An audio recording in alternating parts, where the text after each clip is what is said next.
Welcome to the Bump Zone. So, this is a podcast. I'm Daniel with Carbon Shocks, and I'm joined here with Michael Lovett, who also happens to be from Carbon Shocks. What do you do, Michael? I am the Director of Marketing and Customer Experience. Customer experience. That's awesome. I am the owner, founder. Well, I have many hats. Machinist, project coordinator, everything I do. But thankfully, I don't have the hat of sales anymore. So, Vacuum repairman. yeah, actually, that's janitor, all the above. So we wanted to create this podcast as a way to connect with people more and not just sell product, not just hype up what we do, but give the story of what Carbon Shocks is, where we came from, what we're doing, talk about the tech, talk about the people we work with, and really just dive into who we are as a company and how we fit in this landscape of the shock world. So Carbon Shocks, the number one question that often comes up is, where did the name Carbon come from? And, well, to be purely honest, it was just a cool name that almost 10 years ago, I was talking with someone and told them what I wanted to do, and we said, man, that would be a good name. And well, that's stuck. That's all we did since then. Everybody asks, well, do you make carbon fiber? Do you do this? Do you do that? And sadly, the answer is no. We have a few things that we do with carbon fiber. We do some stuff with carbon graphites, but we do not use carbon fiber tubes. We do not do anything other than pretty much the traditional methodology of making shocks. So, shocks. There was this idea that there was a need in the industry, and probably about 10 years ago, we just saw there was a space of what we wanted to do and how we could help. What were you doing during that time, Daniel? What was your experience with other companies, and what made you think, man, I need to fill this space in a different way? Pure stupidity.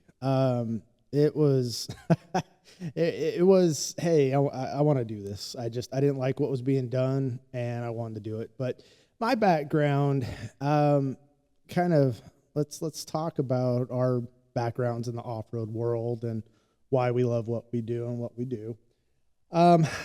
So let's backtrack a little bit. To high level answer your question, I was racing Ultra 4. And for those that don't know, Ultra 4 is a combination of go-fast desert racing combined with rock crawling and anything else that can attempt to kill you in off-roading, all built into one car. That famously, I'll always go back to a comment that J.T. Taylor said, is if you want to know what it's like to race Ultra 4, take every bit of money you have, light it on fire, and walk away. And that is a true reality to everybody that gets in the sport. You're just burning money. But before that, how I got to Ultra 4, I have always had a love for the off-road environment. I grew up in Oklahoma.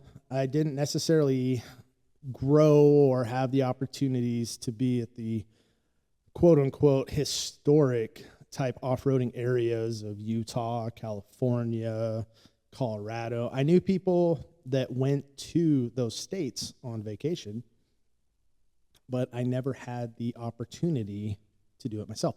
So where I grew up in Tulsa, Oklahoma, it was on the east side, there was this gigantic field next to my house and hundreds of acres, woods, and just this gnarly, just crazy area that people would always go out and ride four-wheelers, dirt bikes, mountain bikes. And as a kid, we'd go out there on our mountain bikes, tear it up, and just have a lot of fun. And eventually that kind of grew. I never got into the dirt bike side or four-wheelers or anything. It just kind of happened that the first vehicle that I got was actually a family vehicle, but it was a S10 Chevy Blazer.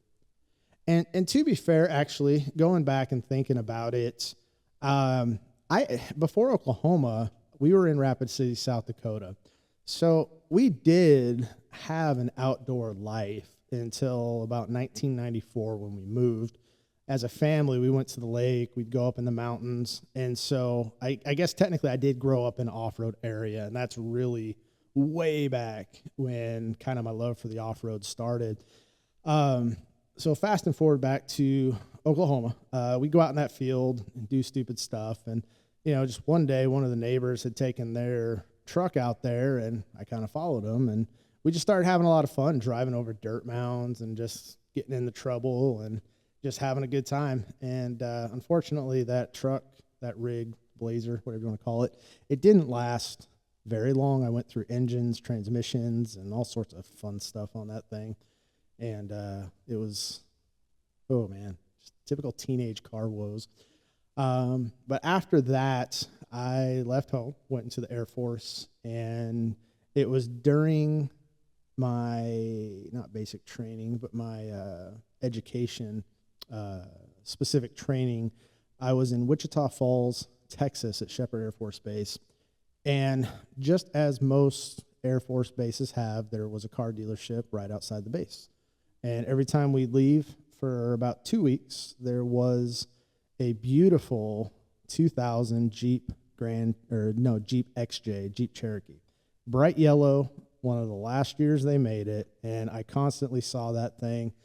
And I figured, hey, I need a vehicle. Why not get a Jeep? So went there, and I bought it. And I think it took less than 30 minutes. I was stuck in probably about 2 feet of mud off Camber in a big old field somewhere on the side of the highway. And we were already off-road, and that was, I had to call the dealership. I called him back, and he came and pulled me out and gave me a lecture, and that was about it for wheeling around there. But after that, I had the privilege of moving to Washington State for my first duty station, and that area was gorgeous. There was a lot of off-roading around the Spokane, Washington area. There's a cool trail system on the north side, big off-road park.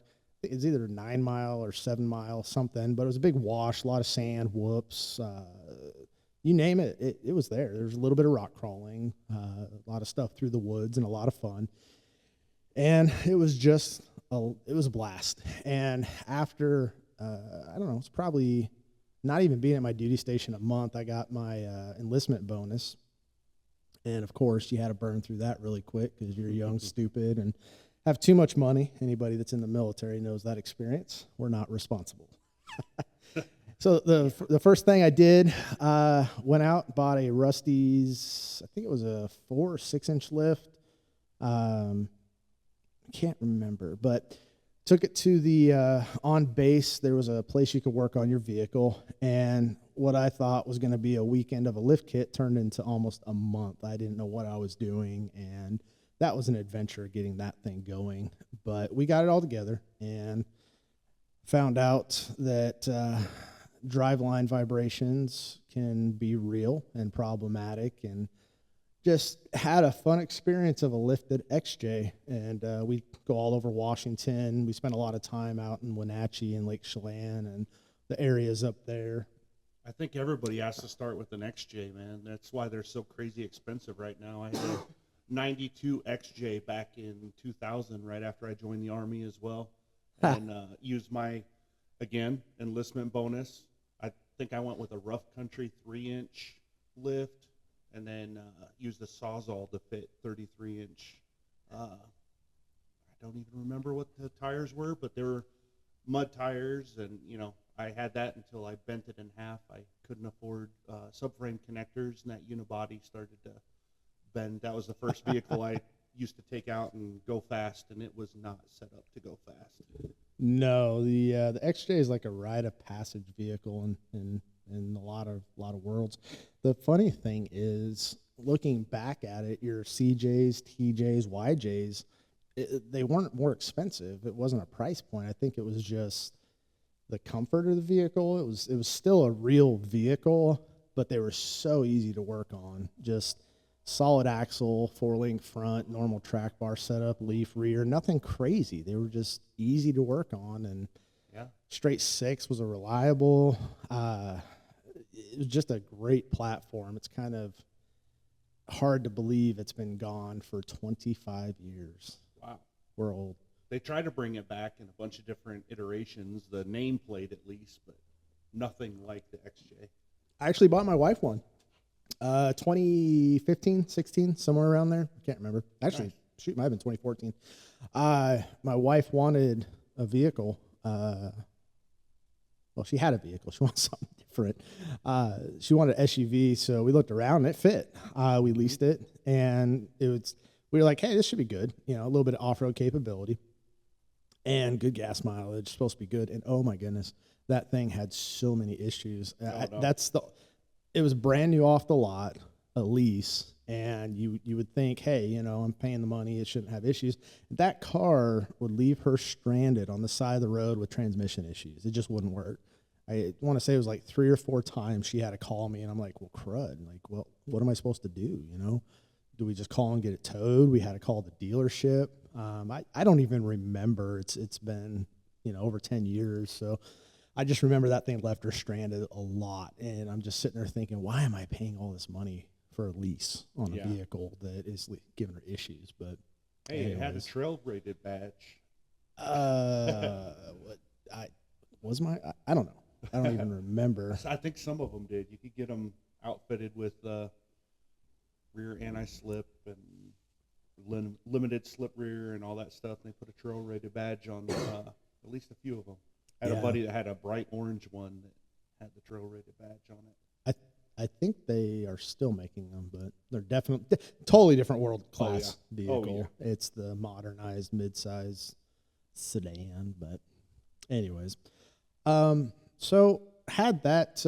I had my XJ for a while, and then ended up getting rid of it, and then moved back to Oklahoma after I got out of the military, and for a number of years, kind of lost the off-road vibe, and had cars and other demographics. And it wasn't till really actually I bought another Cherokee in Oklahoma. It was 2000. It was right after I got married, 2009.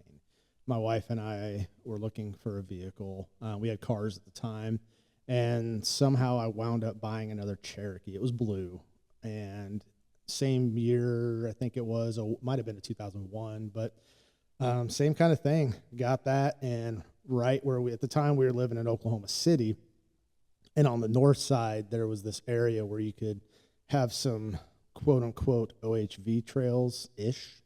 And so I remember we went out there right away, and it was kind of a similar experience. We got her stuck and managed to get some help to get it out. But I remember we used to do a bunch of stuff, and then through a course of actions, we kind of went all over the place for about a year or so. We actually moved. She's from Spokane, so we moved up to Spokane, and then after probably about 6 months, realized that wasn't where we wanted to be at the time. So I ended up moving back to Oklahoma, and it wasn't long there. I took a job in Colorado, and the next year we moved to Colorado.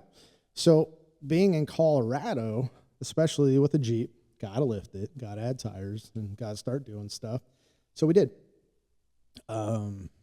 Did a lot of off-roading there. We actually went up, spent time in the mountains, all the different passes, and we started to get out and live the off-road life. And through all this time, I had always had a love for watching the Go Fast trucks and the trophy trucks. You know, I grew up in the era of skateboarding with the VHS recording everything with the date at the bottom, and, you know, the old grainy footage. And I remember watching some of the videos of the pits and the trophy trucks with that format, just old school trucks, just bashing it. And, you know, back before they had really shocks where they were today, and you'd see half these trucks with the front end pitched up in the air, with the back end bouncing like a boat on the water, and they're just getting after it. But that was always just kind of lingering there. But I never had the opportunity to really get involved with it. There's such a barrier to entry that unless you lived really in Vegas or Southern California, you weren't just going to get involved with off-road racing. There wasn't a whole lot of organizations and really ways to get in. I think it was really about 2011 is when I first had the opportunity to learn about Ultra 4 racing. And it was partly because in Colorado, there was a place called Ram Off-Road Park. It was in Colorado Springs. And this place hosted small, not Ultra 4 racing, but it was XRRA, I think it was. But side by side, these rigs would drop in, and it wasn't a short course. It was kind of a short course, but it was just there was jumps, there's rocks, a lot of go fast. There's all sorts of stuff. It was like just a track. But you'd watch these old videos, these rigs dropping in, jumping, and climbing up over the mountains and doing everything. And then that kind of evolved, I believe. I don't know if there's affiliation, but the next series that kind of evolved into it was Dirt Riot. And Dirt Riot was a really good series that they did a lot for the drivers, and they really, really promoted the drivers and more localized regional type racing. So there's a few in the Colorado area, but watching that stuff and seeing the King of the Hammers and what was going on out there, it just kind of lit a fire of, hey, I want to go do that. I want to get after it. I didn't know what I was doing. I didn't know how to get after it. And after talking to a bunch of people and a number of things, first thing I decided is if I'm going to do that, I need to be able to pay for it. So I started a small company on the side doing off-road parts, being a dealer for companies and little things here and there just to be able to make money, and was able to build that into kind of ultimately what evolved into Carbon now. But at that time, we were doing a lot with lighting, winch ropes, recovery gear, all sorts of different stuff that would generate income to be able to fund the racing. So with that, I met a few people. I helped a number of people with their cars and rigs. I didn't get the opportunity to go out to Hammers until 2014 is my first time out there. Actually, no, I take it back, 2013. And so helping people and doing other stuff, I realized, hey, we need to figure out what we were going to race. And so at the time, my dad had purchased a TJ, and he decided he wanted to support what we were doing. And so we built that TJ into a stock class rig, and it was 2011 or 12, I can't remember which year, we started racing the Dirt Riot series and ran in the stock class. And at the same time, I started building a 4500 car out of my Jeep YJ that I owned at the time, just another vehicle that I'd picked up. So through all that, had a lot of fun. We raced the Dirt Riot series for a number of years, getting our feet wet and doing a lot. We started going out to Utah. There was a variety of races around the area. We'd go hit all the regionals and just kind of get your feet into it, experience what it's like to go out in the middle of nowhere and nothing works, and you think your vehicle's going to conquer the world and you can't even get out of the parking lot. And it's the reality of off-road racing. So about 2014, I was in the process of trying to get a 4500 built, and we were building a shop and doing a bunch of stuff. And excuse me, we decided that we were going to, I don't know how to summarize the story. We were going to really step it up to the next level. And I was racing, where was it, Utah? So we raced in Moab, Utah. And then after that, we had finally got my 4500 running, and we were going to be racing at Ram Off-Road Park in June.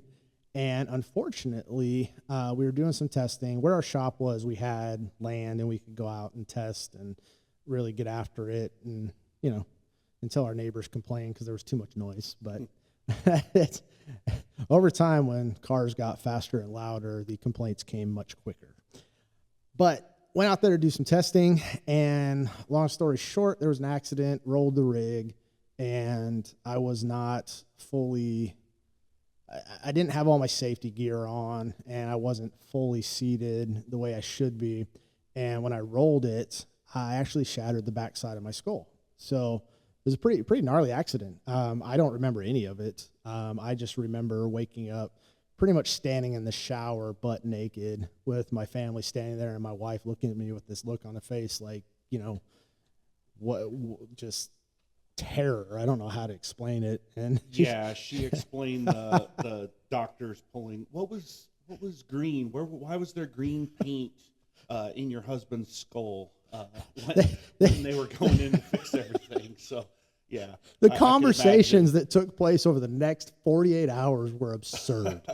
I just remember my wife just getting me in the car and just rushing me to the hospital after they finally got some clothes on me.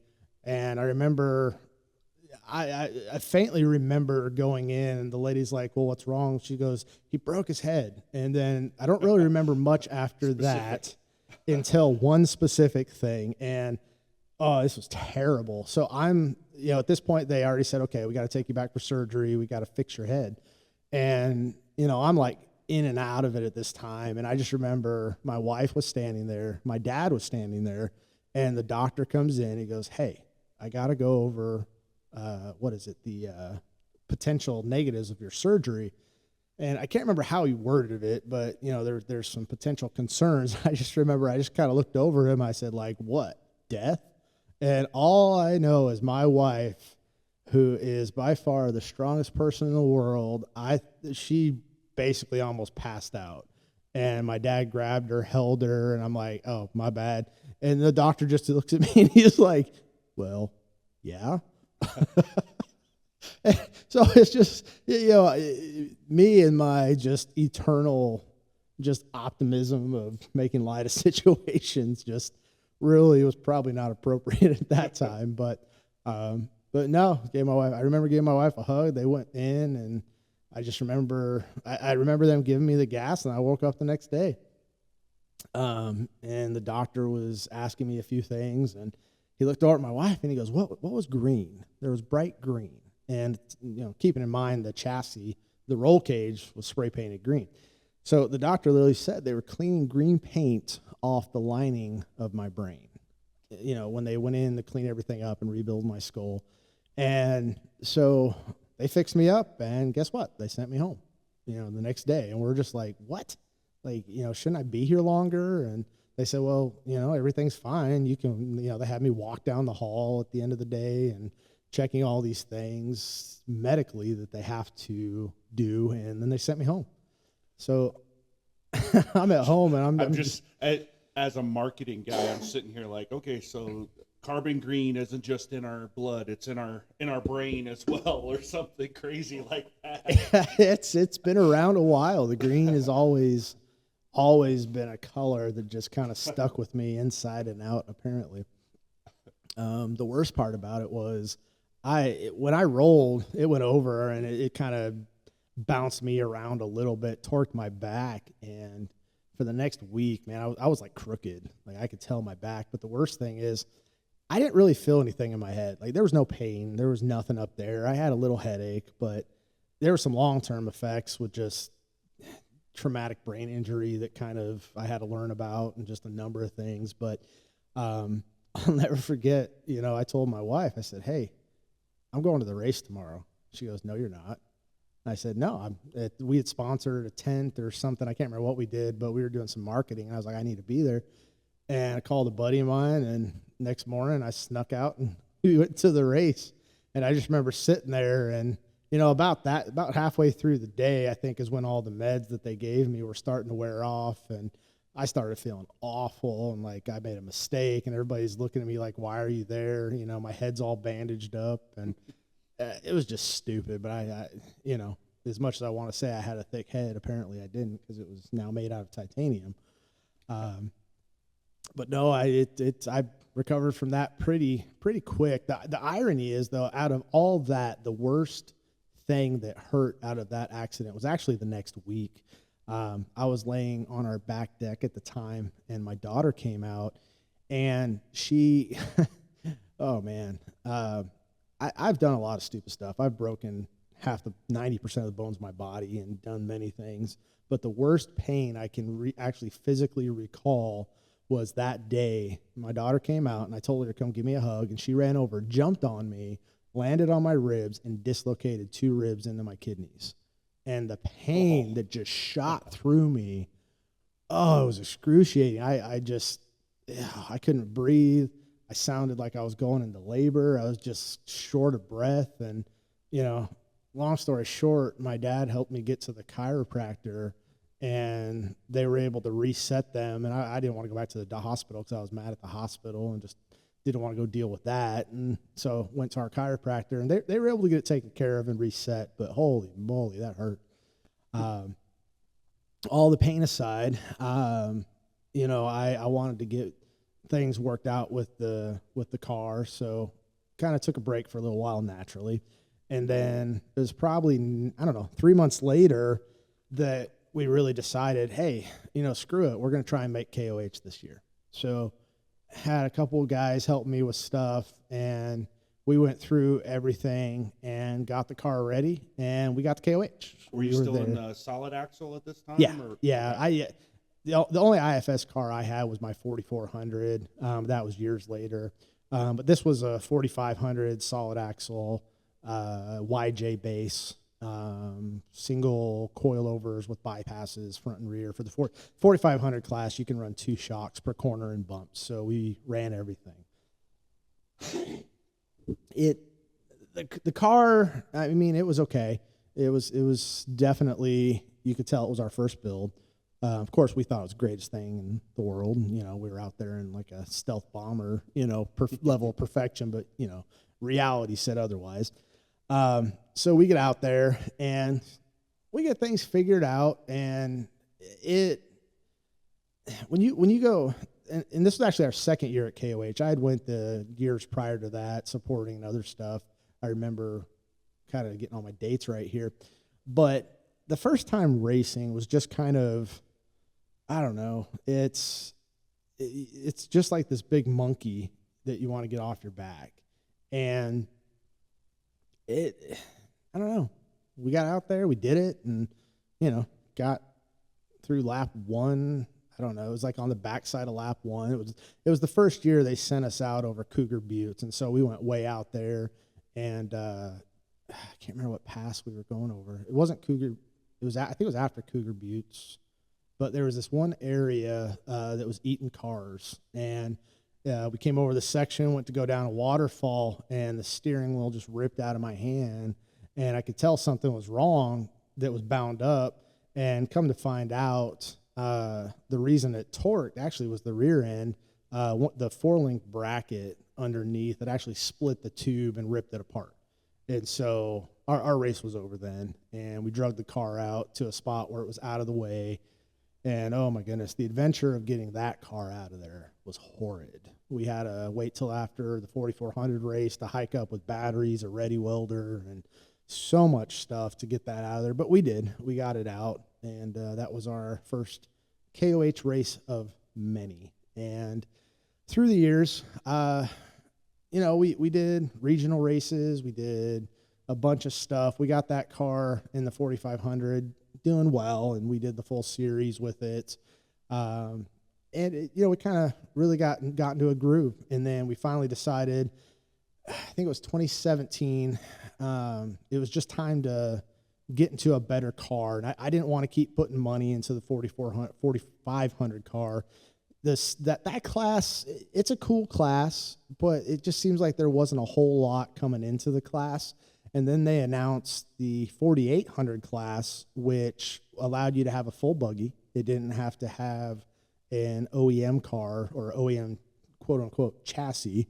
4500 class was notorious for ways getting around stuff. But the 4800 class, I decided I was going to get a car. And so talked to a couple different people and ended up working with Randy Rod at Jimmy's. They built a lot of chassis through the years and were really well known. Lauren Healy's Red Dragon, some of the IFS cars, and quite a few winning cars through the years they were known for. And he had this idea for a new chassis for the 4800. the 48P. So we talked about it and ended up going with him. And we did a variety of things with the car, and that car was a lot of fun. We had that thing dialed. You could just drive that thing like a go-kart. It would just point and shoot. You could throw that thing full drift at 60 miles an hour, and it would handle it, and it was a lot of fun. And I only had that thing for 9 months, I think it was, about 9 months. It was LS Fest 2018 that I think, it was LS Fest. I had met someone, and we're out there racing, and actually, believe it or not, we went out on the short course, and I went out there and just decided, hey, we're going to go hit everything, and they were still building the track, and they said, hey, go hit the big jump over there. So hit it once, came back around. I said, hey, I'm going to hit it faster this time.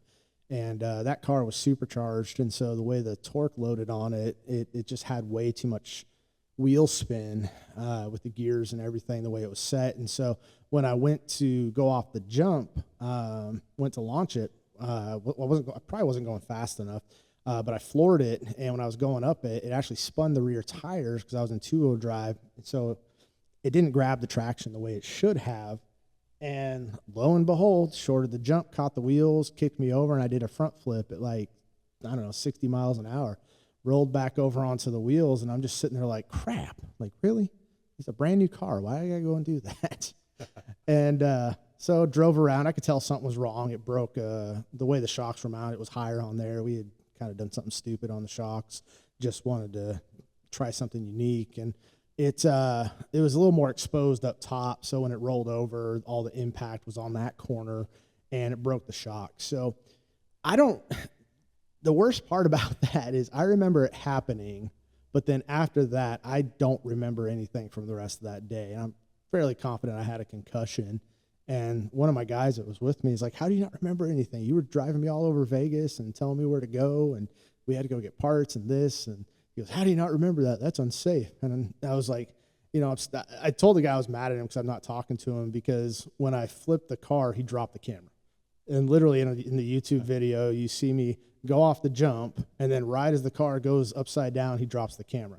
He's like, well, I thought you were going to die. I was worried about your health. And I'm like, that's when you record the most. You got to get the views, man. I was like, if I'm dead, you better record that so it can go viral for my family. It's like, come on now. You know how it is in, the modern age.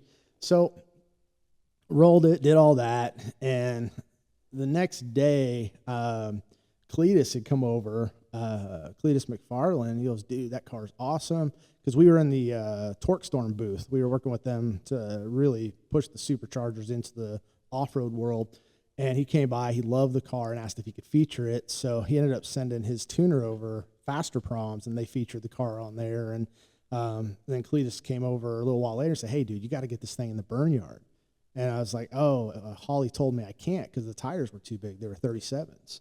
And he goes, no, just come over. I'll let you in. And so we went over there, and sure enough, we did a gnarly burnout with that car, and it destroyed epically a set of 37-inch Toyo tires. Yeah, I've seen that video. It smoked real good. 4 minutes, and I remember towards the end of it, I'm like, whatever, I'm just going to go. And this was a decent engine. It wasn't a super expensive high performer. But it was a fully built LS, and I just remember after about 4.5 minutes, I'm like, well, it's still going. And right about the time, I was like, all right, now I'm really going to freak him out. I had a big burnout, and I wanted to make the car, and the car was disappearing. I mean, it was you were losing the car in the smoke. But I wanted it so pop it out of rear wheel, and then all of a sudden I'm doing a front wheel burnout and really make people scratch their head. And about that time, I came around, and the car just shut off. And I'm like, oh, I just lost my engine. That's the first thing. It surprisingly didn't. In the tuning, I'd worked with a guy in Colorado called Jordan Townsend. He does race engines, and he had set it in there. I think we were using the Holly, one of the LS Terminator. I can't remember which one it was. Oh, yeah. But he had set it in there so that once it hit a certain temperature, it'd pull the timing back and give you the opportunity to save the engine. So it would just stop pushing it as hard, and just safety measures that were built into it. And I guess it just pulled the timing back so hard it killed the engine.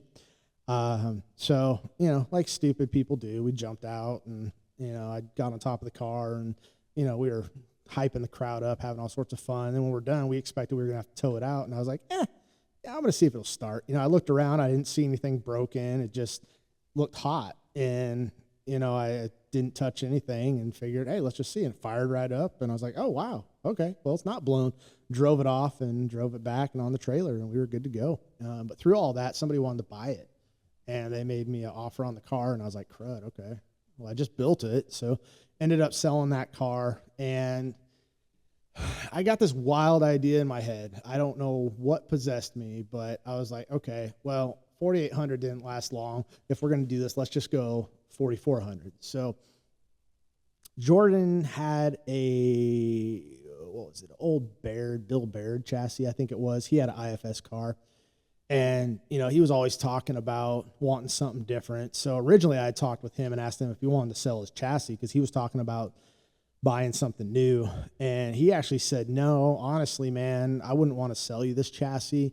He says, but he goes, why don't we take a bunch of measurements and we can dial in our own chassis for what we want to do. And so him and I sat down, kind of figured out where we'd want to do it, and literally drew the whole thing out on cardboard. And up until the time that we moved to Oklahoma, I had that cardboard sitting on the wall of the shop. It was just measurements galore of, a whole high-performance IFS car drawn on cardboard boxes. And so we did that and got to work. And we built that car from the ground up, and there was a couple people I worked with on the machining side, and we did billet uprights, uppers, lowers, billet trailing arms. We did a billet third, billet T-case. We did everything we could billet. It was crazy. Wow. And through all this time, things are happening, and it's kind of losing sight here where we're going with this conversation, or the shock side of it. Through this time, there was some other stuff I was involved with some G Speed. I raced with a 3700 team, and a number of other things we were doing stuff. And through all this time, I worked with a variety of companies, and I just never really saw the help in the shock space. Is kind of this, how can I put this? There's a lot of gatekeeping of knowledge. And there's some respect that obviously, companies want to isolate what they do, and it's racing. People don't want to share their secrets, and that's fine. But there was also just this, I'm always an individual that I want to figure stuff out. I want to do it myself, and I want to be able to change, modify, and do everything we do. That's why we built the chassis. That's why I built my own cars.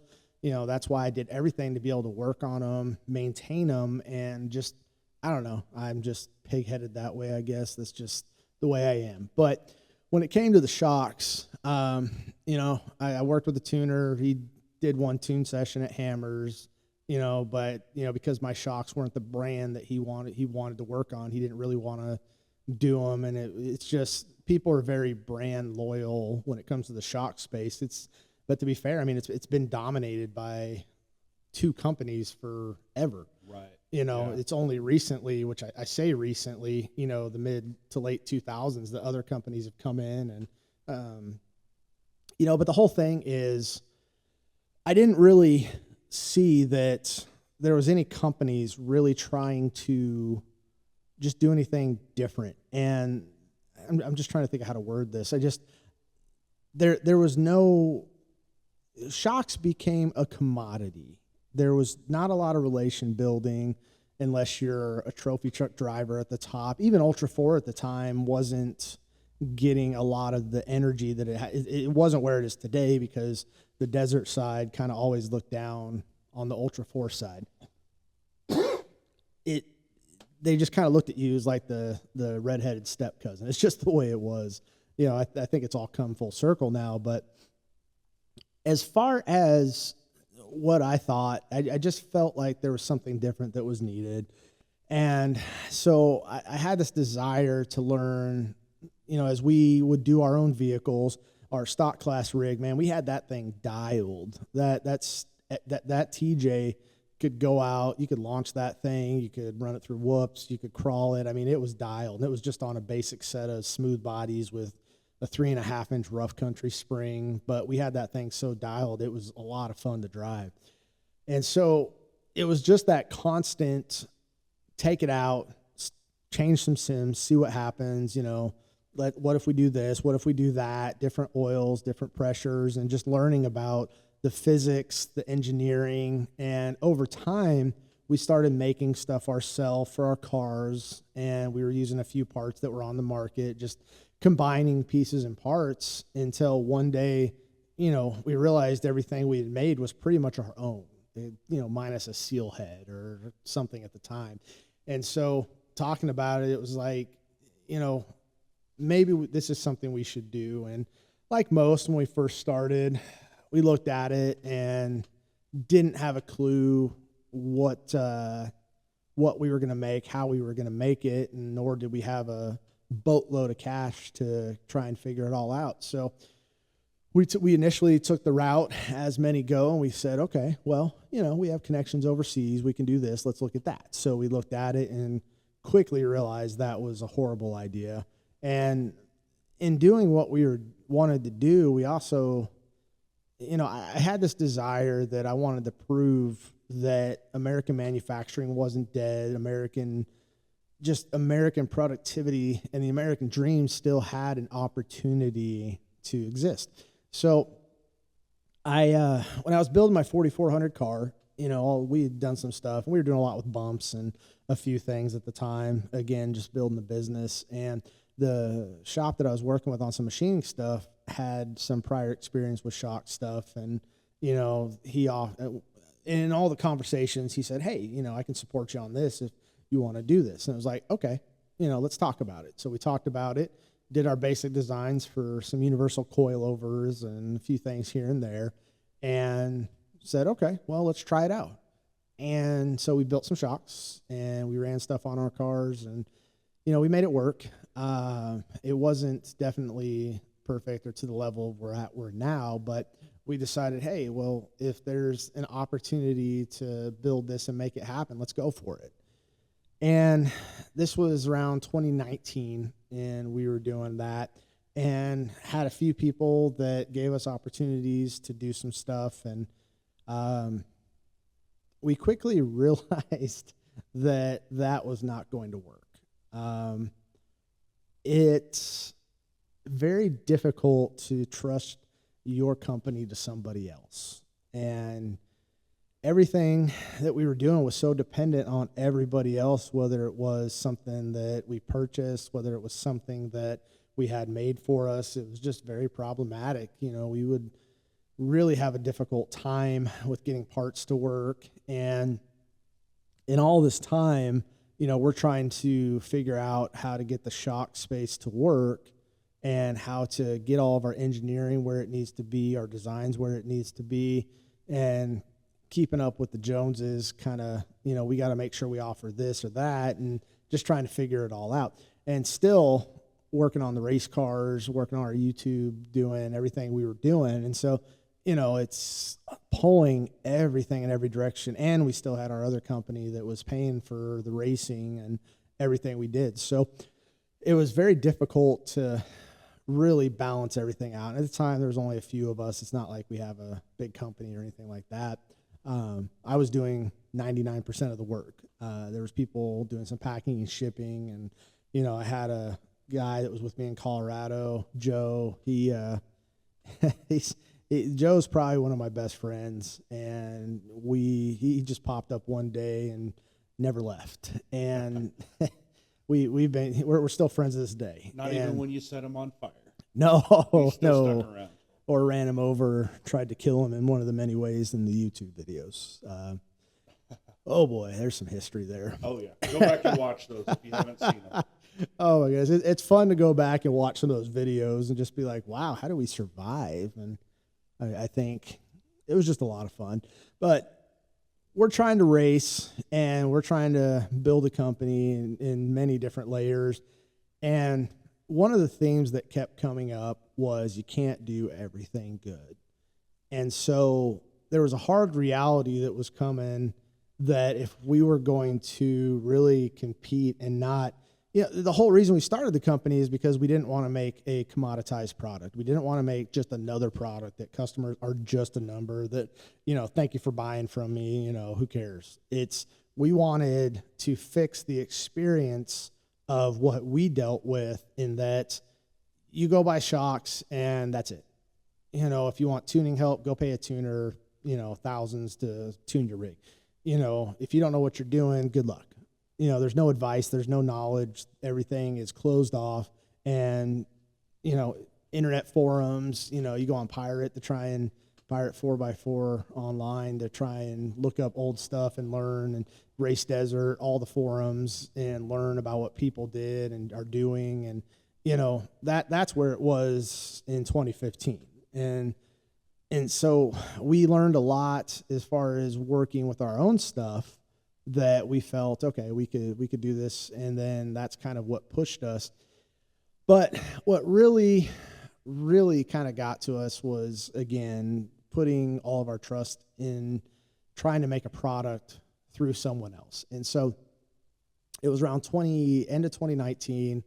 And I remember this night very vividly. I was talking with a buddy of mine in California. His name's Mark Geist, and great guy. He has been with me through thick and thin and always been there to motivate me, and, still reminds me now when I complain about stuff that I asked for this. This, where we're at now, is where I wanted to be. And I remember talking to him. I'm just sitting there, just about to punch a hole in my steering wheel in front of my shop, because I'm trying to get orders out, but we can't get the shafts.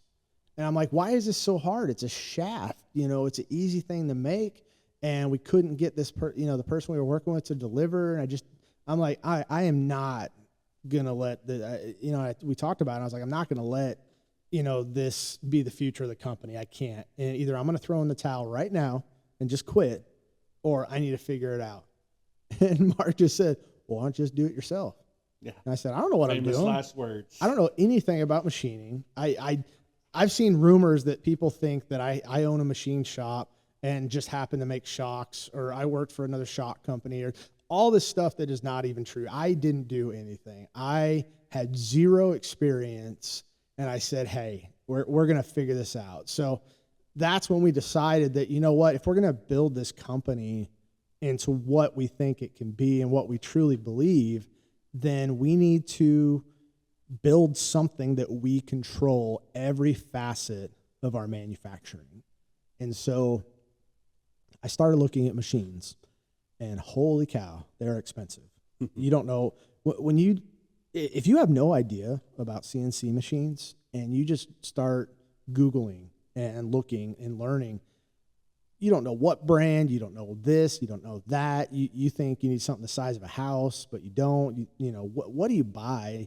You see a Tormach versus a Haas versus all this stuff, and it's all the marketed stuff to you, but is that really what you want to spend money on? And, then it's like, okay, well, this is the brand you recommend. You talk to the sales guy, and it's $250,000. And it's like, holy moly, I can't do that. So we were trying to figure it out. And then lo and behold, COVID hit. And at that time, lead times for shocks got way out, and things were changing in the market.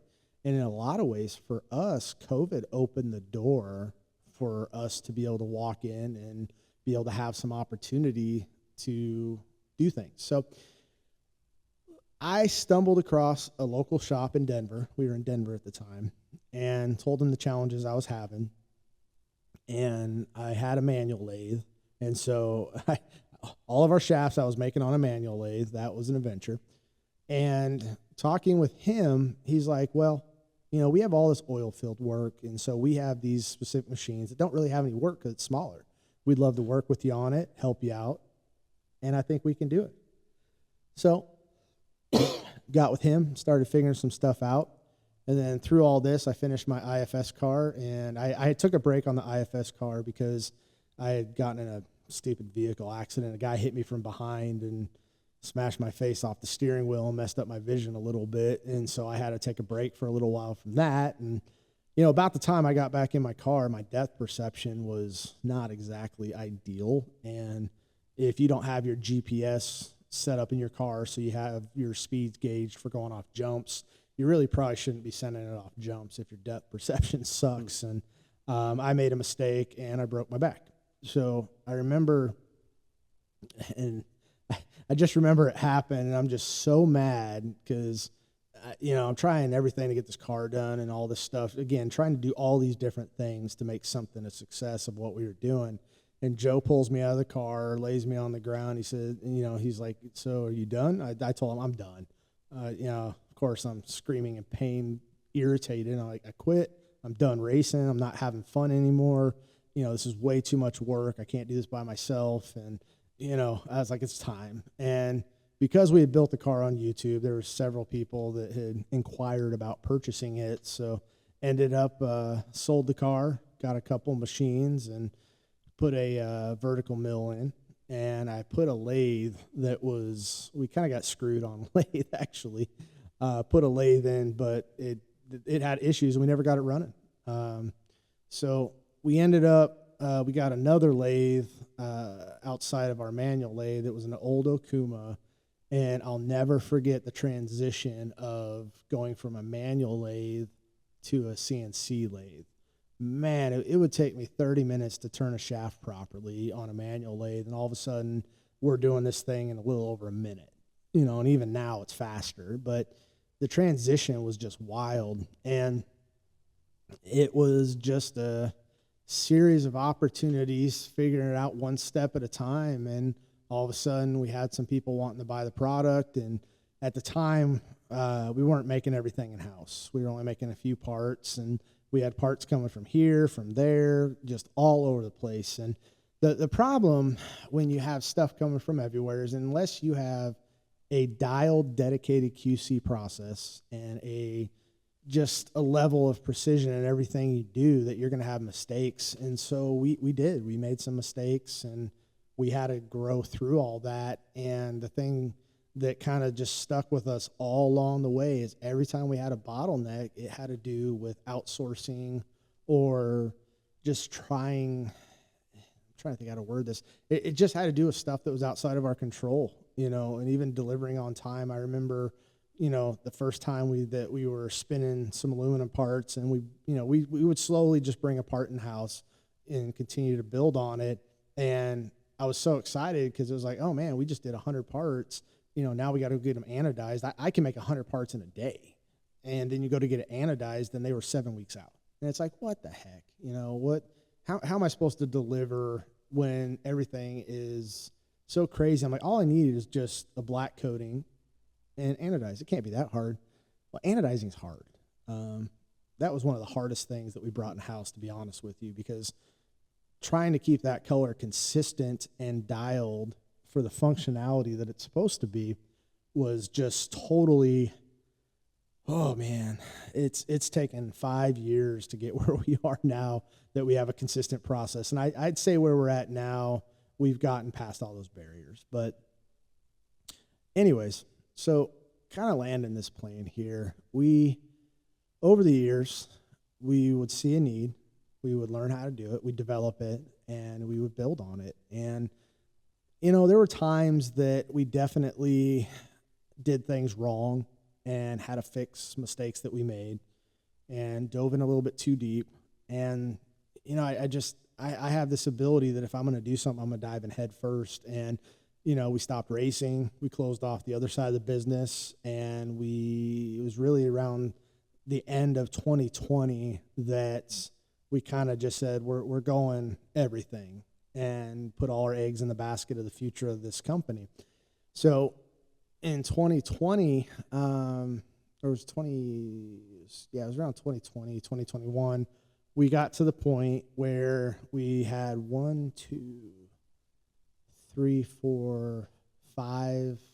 CNCs in house. And this was in a 2,400 square foot shop in Denver. And we squished everything in there. And we just realized that we're kind of bursting at the seams. And it wasn't so much that we were growing so fast. It was just, for what the space we had to work with, we were very limited. And so we just kept going after it. And We worked with a variety of people in the industries. We did a lot, and a lot of what we did was trial and error. But the biggest thing is we had to grow.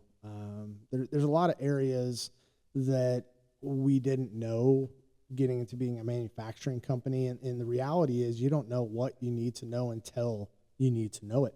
So at the end of the day, everything we learned and everything that we did was with the premise of the ability to be self-sustaining.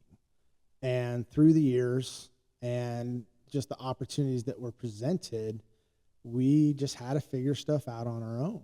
There was nobody holding our hand. There's nobody that had experience teaching us things. It was all, hey, we need to figure out how to do this. And that's where we are today. We've spent the time just grinding, we are the epitome of a company that's been bootstrapped. And in the day and age we live, not a lot of companies are built this way. You have people that come from other companies that have money and they can just pour into, paying an engineer to do everything and facilitating it, or they can import products from overseas and, just rebrand them, or, the latest craze is buying products from another company and white labeling it. It's, there's ways that companies can do what they do, and we chose the absolute, complete, insanely hardest way to do it. And I don't know I don't know why we did it that way, but it's difficult. And today we manufacture everything in-house. We have 13 CNC machines. We anodize, we Cerakote, we do it all. And we control everything. And just the ability that if we got to get something out, we can get it out fast is amazing. And on top of that, if something's wrong, it's us. It's on us. Right. We can set our QC standards that, we don't have to worry about, okay, well, this was made over here and it didn't meet QC. Now we got to spend weeks arguing back and forth about, where the fault lies or where the issue is, versus just get it done, make the product and get it out. You don't have to adjust tolerances to account for errors in different machines that somebody else is doing. Everything's the tightest. To tell you guys, we have a rule. If somebody's working on a CNC machine, you don't mess with them. You don't bother them. If they put a decimal point in the wrong place, it could be a $10,000 mistake. Slamming tool heads into something, whatever. Don't ask me how I know. Yeah. So it's so terrible. Rule. And, so I'll be looking for Daniel because I'm new with the company. I've been here, 3.5 months now. Yep. And so I'll be looking for Daniel to get something, some information for a customer. And I walk into the machine shop floor and he's over there at a machine and I see him and he's just holding two parts, looking at them for like 10 minutes. And finally, he puts them down and walks away from the machine. So I'm over there. I asked him, what are you doing? He's like, oh, well, if you look at it, and then he goes into like a 30-minute, well, if I do this and I can change this. He was just looking at it and seeing the procedures that he can lay out in the machining that can save time, change the edges that make it easier to assemble for the people in our assembly room, and the tolerances, and so every bit of the product is growth all the time. That's one of the amazing things with the hard way. You learn what to do, and that's one of the great things about Daniel as an owner and person who runs this company is everything is learning all the time. There's never, Colorado shocks are like our best-selling shocks, and he just revamped and went through and said, I can make this better. And then just the other day, you said that about the Raptor shocks. Like, hey, these things are selling like crazy. Hey, I want to adjust this mount because I see a way we can. Well, I can and do this it's different. not that we're in. The irony is one of the hurdles that we had early on is we would tend to be a little reactive about, oh no, well, this person said we need to do this, so they're an expert, we should do that, instead of just doing it because it's right. And so getting away from that methodology years ago. It was probably about 2021, 22 that we finally said no more changes. They would yell at me about, oh, well, we can't do that. We can't have changes or variations, because when you start changing things, how do you make backwards compatibility? And how do you service your old shocks? And how do you support your old shocks? And the way we do things now, we have retrofits for a couple things, but we've kept our standards. We've kept our standards where they are. So a rod end that you got 10 years ago from us will fit a shock that it's the same threads today. Right. So the only thing we changed really from a massive standpoint was our seal head, but we have retrofits that will fit our previous generation of shocks. And you can buy the whole kit. So it uses our current seals, O-rings, Right.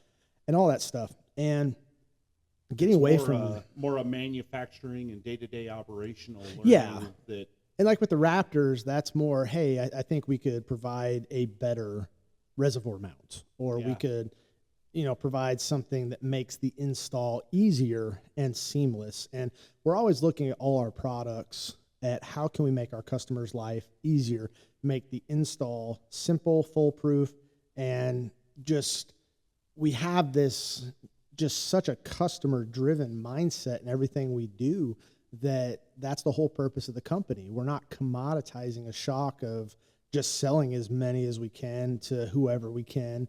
We want people, when they get it, to know that they're going to get the same level of care and service before, during, and after the sale. If somebody calls us a year after they bought their shocks, has a question, we want them to know that they're going to be just as important then as they were before they bought the sale. Because so many times when you go out and purchase something, you'll have an amazing sales experience. You'll get taken care of, you'll get wooed, and they're going to call you back and make sure you got everything you want, and then you swipe that card and they're gone.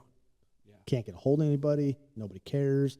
And this happens in so many companies and so many different areas of life, that people are exhausted with the experience that they're not important. And for us, every customer is important, whether it's a bump stop or a full trophy truck package of race shocks. We want everybody to feel the same love, and just, we want the care to go into their order. That's why a lot of times we offer custom valving. We'll talk to people about it, because everybody has a different way that they drive their vehicle and a different level of expectations of how they want that vehicle to respond. So kind of back to what you were saying as far as changes, it's not that we're trying to change things so much. It's just more of, hey, how can we add something that deburrs this part so that, we're not manually deburring it? Or one of the biggest, probably the biggest change that we made was about a year ago. We made the commitment that we wanted to reduce operations, and to do that required a specific style of machine that could make your part in almost one operation. And when we moved to a lathe that had Y-axis capabilities and live tooling and just the works, and we got to the point where we could make some parts in one operation, it brought the stress level down in the shop dramatically, because now you have a part that might be 4, 5, and 6 operations, and it's now a single operation part. And so as the guys are doing work, guess what? Now that part's running for 6 minutes by itself, and they're not having to run the 4 different machines. You're holding tolerances so much tighter than you ever could going from different machines, and you're also producing it much faster. So as we're growing, we're constantly having to look at what we do, of how can we scale, how can we get bigger, and still offer the same level of service as we did on day one, because we don't want to change the core of who we are. And carbon, I say all this to say this: carbon was born in the dirt. That's kind of our slogan. It was born in the dirt at Johnson Valley, and through the years of doing a lot of things wrong, now we're doing a lot of things right. And we want to offer products that not only are proven in race and proven in the harshest of environments, but we just want to offer an experience that is second to none. And so that's where we're at as a company now. That's why we brought you on board, was the need for just that personal experience of someone that just loves talking to people, that enjoys dealing with people, and is going to be able to make sure that they know they're important. Is every situation perfect? No. I mean, there's times you forget to get back to someone or make a mistake in life. But, as a company, don't worry, I'm not throwing you under the bus. I'm saying explanatory things happen. But as a whole, we really just fight to take care of our customers. Right. And I've been in off-road all my life, and I've taken everything that I've learned, at my age, I'm 40 now, and just put that into the product we make. And we want really nothing more than people just to understand that in a world of commoditization and just products being thrown out. I mean, I was talking with someone the other day that, they made a comment that, man, it's so cool that you guys show how you make everything on your Instagram and TikTok and all social media. He goes, when I am scrolling through things like that, all you see is like TikTok shop, and you see Instagram ads, and you get force-fed all this stuff that, you wonder, man, that's weird. I just saw that from another company with a different logo, and I saw it from another company with a different logo. Who's really making this stuff?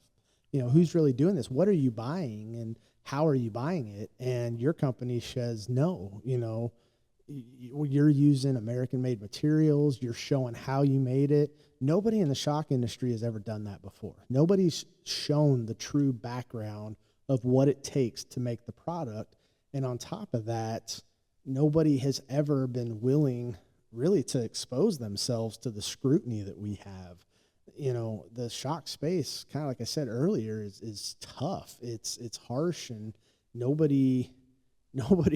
everybody wants a new company, but nobody wants a new company. It's a complicated reality, and you just have to force your way in, prove that your product is going to stick around, and that you care about the product and the people, and the rest is really history. That's something that's awesome too, coming in here and seeing the team, and not just you caring about the product, but you care about the people that are here, and then they care about the product just as much. We recently had the YouTube episode come out where Whistle and Diesel shocks were put on, and our team is sharing it and say, look, I did that, and I mean, we talk about anodizing earlier, and we're sitting here, and the team member that does anodizing, he's talking about, you could see the passion of how he feels when he's done how many runs with not a single issue, and if the color's a slight bit off, he's like, throw it away, do it again, recoat this. It's just, they care about the product too. And our welder Doug, I mean, the guy is just all across the team, everybody cares about what they're putting out, and they get to see it. And for them to see it on YouTube, and the pride that goes into that, and it's awesome as a company to see where the whole company, and it's small enough that everybody has an impact. Oh yeah, no, we believe in empowering all of our employees here. We want everybody to be able to have a say in decisions in their departments, and we just recently had to make a bunch of changes in the shop to facilitate another welding station for another welder for doing bypass shocks, and had to revamp a bunch of stuff. And it was, hey, what do you guys want to do? How do you want things? And this last quarter here, it was really cool. Had a very good quarter, and had the opportunity to go to each department and not only be able to take care of the employees, but ask them, hey, what would make your life easier? What would make your life better? What's your wish list? Yep. What, if you could have anything for your department, what would you have? And 99% of the things that they asked for, they got. Yeah. We made equipment upgrades. We added some. One of them said, hey, I need another person. So we hired a person. Yeah. We actually added 2 people in the last couple weeks there. Right. One just started today. Yep.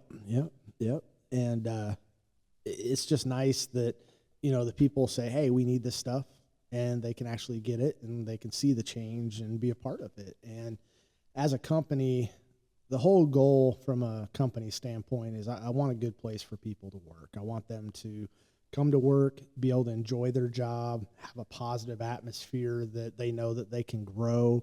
We have several employees here that have been here for years, and watching the growth of where they've come from start to where they are now is I don't want to say mind-boggling because that almost sounds negative, but it's inspiring to see how far people can push themselves. And, I always laugh when people come in and they ask, well, how, you've been a machinist all your life, or this, you get tool salesmen that come in like, man, you guys make cool stuff. How long have you been doing this? You must be doing this for, decades.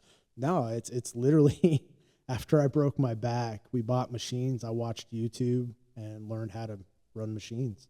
And I believe if I can do that, then I can teach anybody to do that. And we've been doing that with all of our employees now. And, here we are half a decade later, and we make a lot of shocks. And it's wild every time I come into work and walk around the place, and I'm just looking at what we've built, and,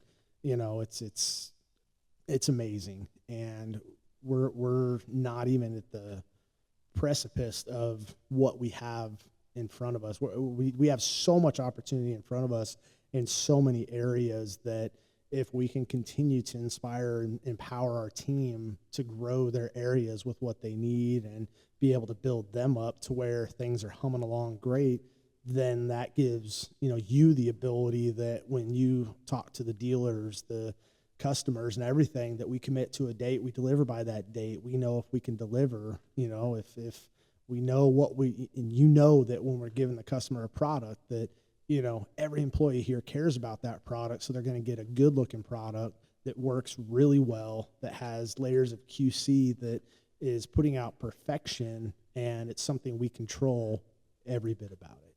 Right. And that's really Carbon. We're control freaks.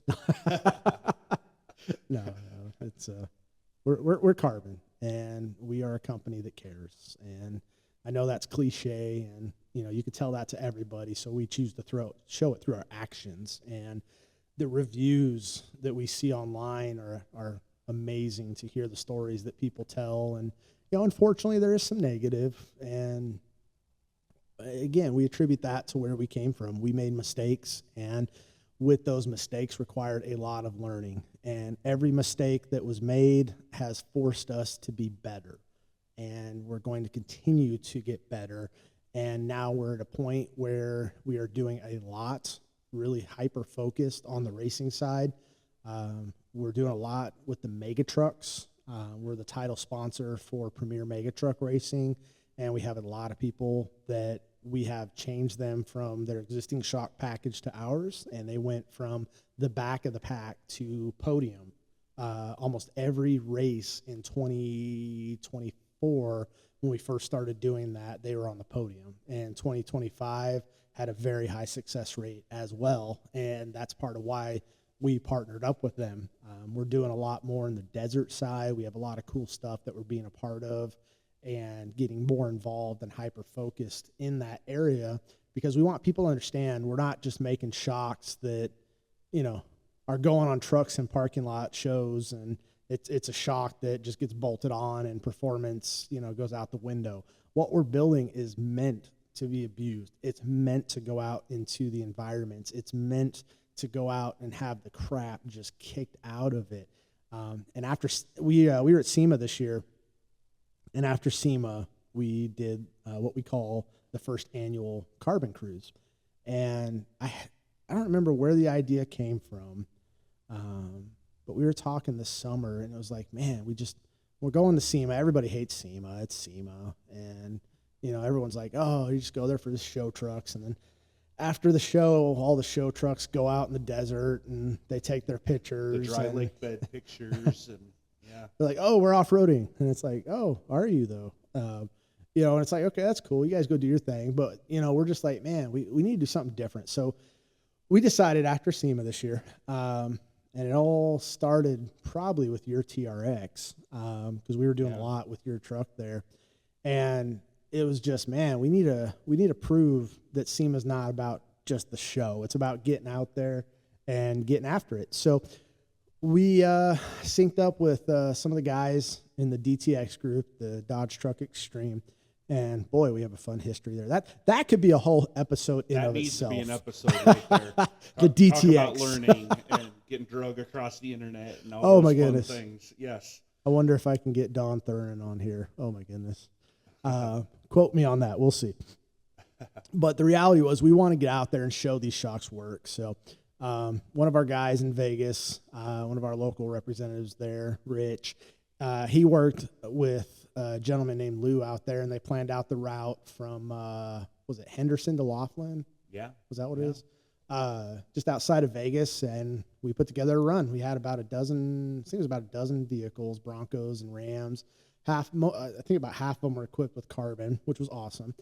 And we just wanted to get out there and tear it up, and we did. It was 100 miles, and it was all rock for the first section, and then we got into what they call a jump road, which was a lot of fun. I mean, we're hitting these good-sized jumps at, I think we were probably hitting 75. Yeah. I don't know if we... I think I try to keep it under 65 most of the time. I don't. You have got a little cage. comfortable in some places, and I'm like, woo, we're gonna die. Yeah. No, the truck did great. It was phenomenal, and we got done with that, and then there was a nice whoop section all the way into Laughlin, and then I don't think any vehicle had any issues out there. It was great, no shock issues. They were perfect.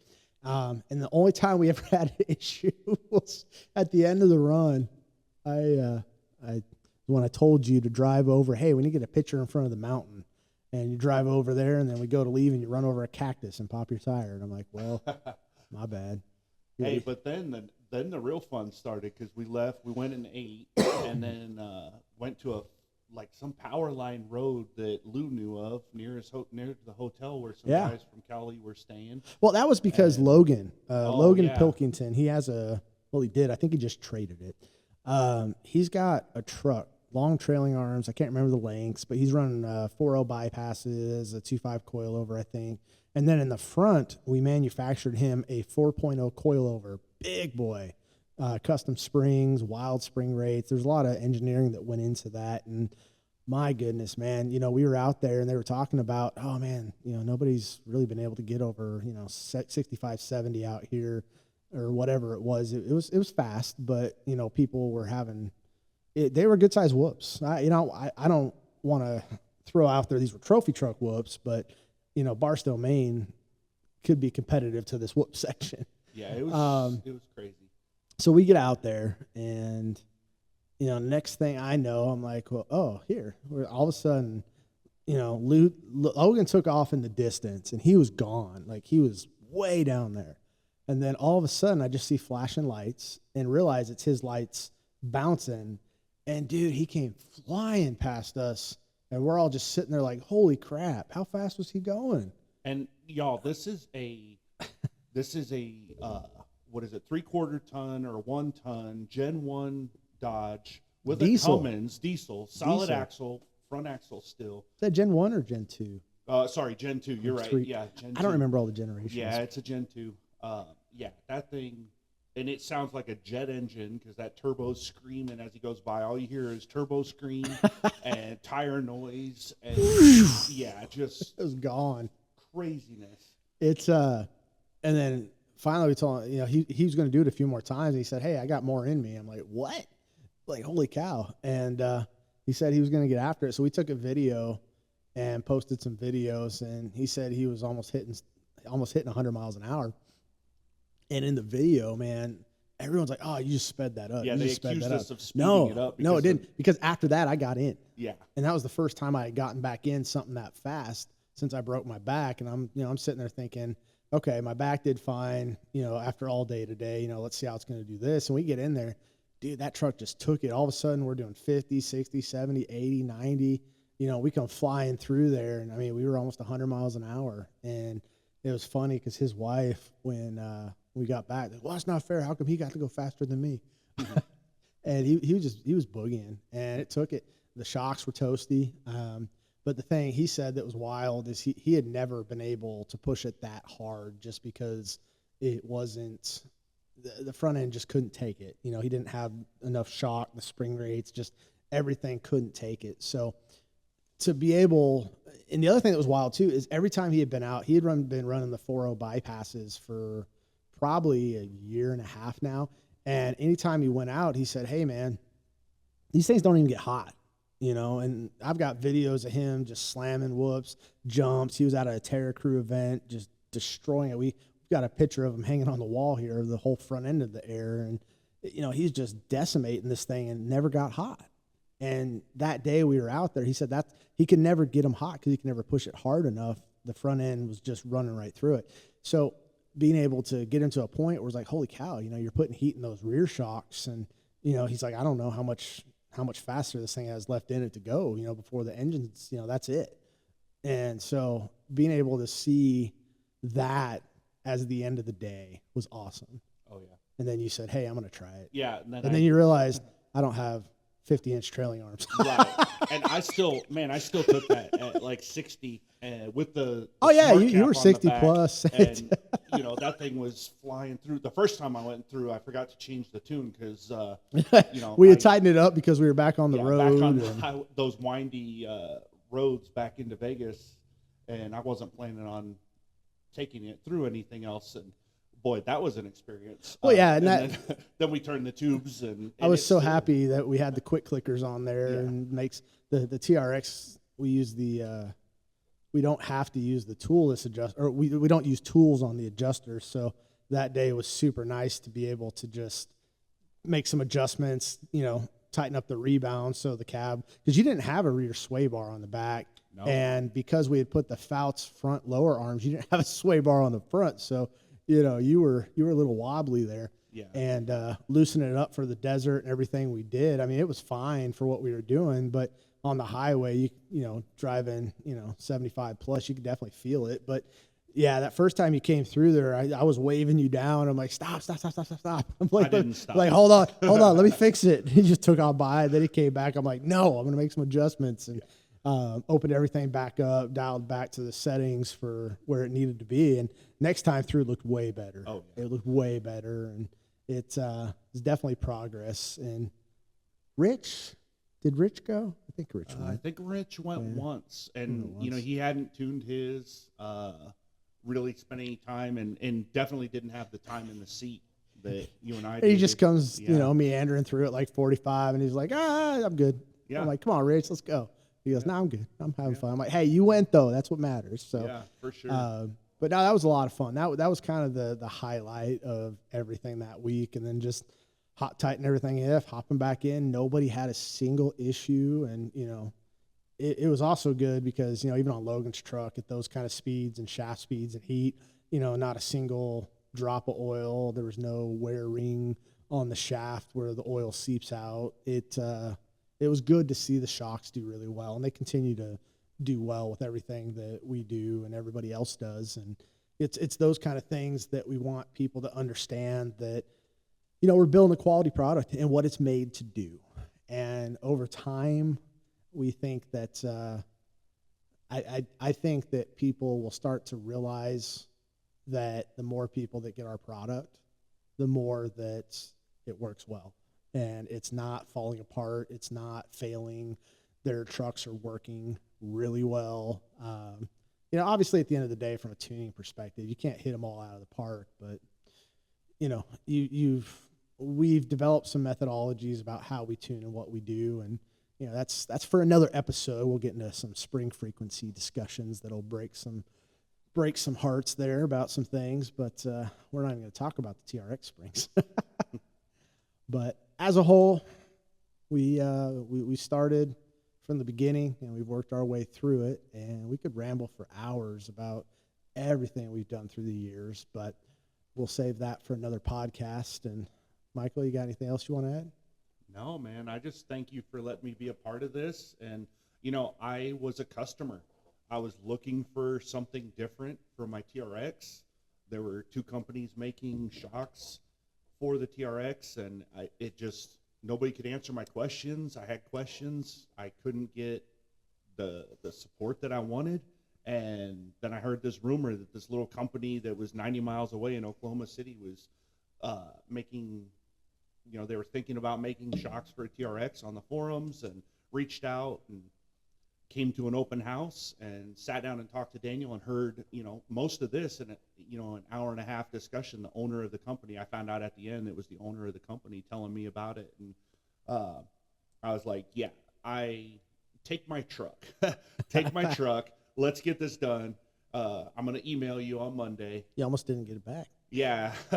And then, then he emailed me back, said, okay, let's set this up, and brought the truck in. And then we started taking it out and testing it and tuning it and all the things, and went to a few different events and just got to know Daniel more and his heart for where he sees this company going. And he's like, hey, get a job, dude. Come work for me. Because I had taken the summer off. That's how I was able to just hang out with him and spend time with my kids and do off-road stuff. And being able to see your heart for people, your heart for the customer, for the product, the company itself, all of it just fits together to that born in the dirt, pulling yourself up from the dirt, bringing lifelong learning, and empowering others, whether it's the customer, to have a say-so over what their shock does. It's not, hey, here's a Chevy Colorado, this is what you get. It's hey, this is a Chevy Colorado, here's what I do with my truck. Here's what I want it to be like. Here's, it's just awesome to see that, and then and be a part of it, and be able to get people what they want, what they need, and then, customer experience is in my title. So, well, that's why you have that whole title. Experience, right? There's people that have a title of director of sales, director of marketing, director of whatever, and really, my purpose in why I wanted the title customer experience is I wanted it to speak to what we talked about. Right. We want people to be taken care of before, during, and after the sale, and have a premier level of customer service. Yeah. And that's my thing. So thank you for letting me be a part of it, and thanks for letting me be on the podcast with you. It's been awesome. We got a lot more to go, but it has been almost an hour and a half. And if you made it this far, I thank you greatly. But with that, I'm going to say bye.